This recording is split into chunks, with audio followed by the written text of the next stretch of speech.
کہ ان کے چاچاؤں نے اسلام سویکار نہیں کیا کہ چاند اور ستارہ لاؤ گے تب بھی تمہاری بات کو میں ماننے کے لیے تیار نہیں ہوں.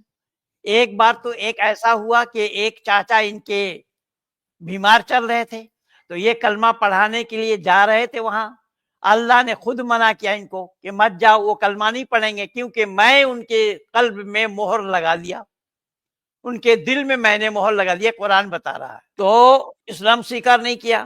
اب ورقہ بن نوفل, جس ورقہ بن نوفل کی چرچا اس وائس نے کیا, وہ ورقہ بن نوفل مسلمان نہیں تھا, وہ عیسائی تھا, یہودی تھا, پھر عیسائی بنا.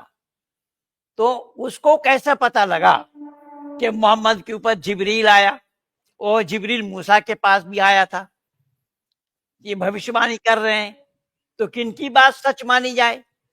انہوں نے جو سوال اٹھایا بالکل برحق اٹھایا. آگے سنیے اور کیا بول رہے ہیں. کہانی کا رشتہ نہیں دیا, انہوں نے کبھی حضور کے دعوی نبوت کو درست تسلیم نہیں کیا. حالانکہ ڈیتھ بیڈ پر یہ بھی کہا جاتا ہے جو سیرت نگار ہیں ان کی جانب سے کہ اگر تم میرے ایک ہاتھ پہ چاند اور ایک پر سورج بھی رکھ دو تو بھی میں کبھی تمہارا مذہب قبول نہیں کروں گا. تو مجھے یہ بتائیے آپ کے سگے چچا جو ہیں جن کی زندگی میں ہمیں اور کوئی لالچ نظر نہیں آتا, وہ سراپا شفقت تھے, وہ اپنے بھتیجے کے دعوی نبوت کی تصدیق نہیں کرتے, یا حضرت خدیجہ کے کزن ورقہ بن نوفل حضور کے دعوی نبوت کی تصدیق نہیں کرتے, تو ہم تو پھر بہت چھوٹے لوگ ہیں ڈاکٹر صاحب. جی انہوں نے کہا کہ جب وہ لوگ حضور صلی اللہ علیہ وسلم کے چاچا ان کو تصدیق نہیں کر رہے ہیں, ورقہ بن نوفل بھی تصدیق نہیں کر رہے ہیں, تو ہم انسان میں کیا مجال ہے کہ ہم لوگ بھی اس کو مانیں؟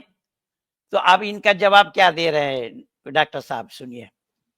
وہی کو جس کا انہوں نے دعویٰ کیا ہے وہ غور کیا جائے اور سمجھا جائے, اور آج تک آپ یقین کیجئے میں غور کر رہا ہوں اور بات دل کو لگتی ہے, آپ کے دل کو نہیں لگتی. یہ بالکل صحیح ہے, یہ بالکل ممکن ہے کہ آگے چل کے میں مزید بھی بات کر سکتا ہوں, لیکن محض بات یہ نہیں ہے کہ حضور نے سچے ہونے کے بعد دعویٰ کیا اور اس کو مان لیا گیا.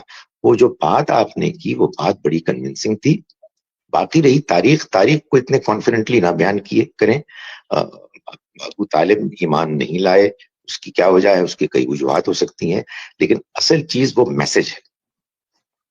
تو سر وہ جو اصل میسج ہے جس کے بارے میں آپ کو لگتا ہے کہ وہ زندگی کے بہت سارے معمے حل کرتا ہے, تو سب سے پہلے جو یہ دعویٰ تھا کہ چونکہ حضور نے ماضی میں ہمیشہ سچ بولا تھا, اس لیے ان کے جو پیروکار ہیں انہوں نے ان کے ماضی کو دیکھتے ہوئے ان کے دعوی نبوت کی تصدیق کر دی. تو اگر ہم ورقہ بن نوفل اور ابو طالب کو ٹیسٹ کیسز کے طور پر لیں تو یہ جو دعویٰ ہے کہ ہمارے پاس دعوی نبوت کی تصدیق کرنے کے لیے ماضی کا سچ ایک معیار ہے, یہ جو ہے سائیڈ لائن پر چلا جاتا ہے.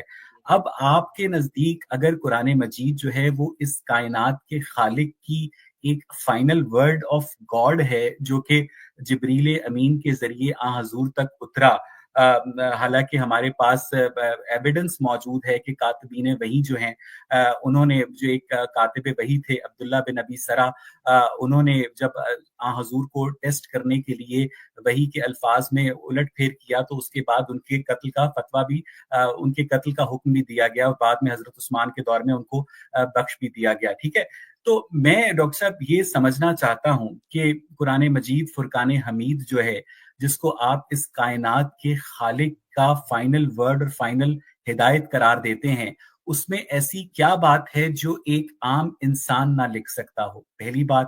اور دوسری بات یہ بتائیے گا کہ آپ کی جو قرآن کا فہم ہے, جو ادراک ہے, ماشاءاللہ میرے سے تو بہت زیادہ ہے, تو سر ایک مجھے 5 سال کا وہ بچہ سمجھنے اور مجھے یہ بتائیں کہ قرآن مجید کے نزدیک انسان کا اور کائنات کی تخلیق کا مقصد کیا ہے؟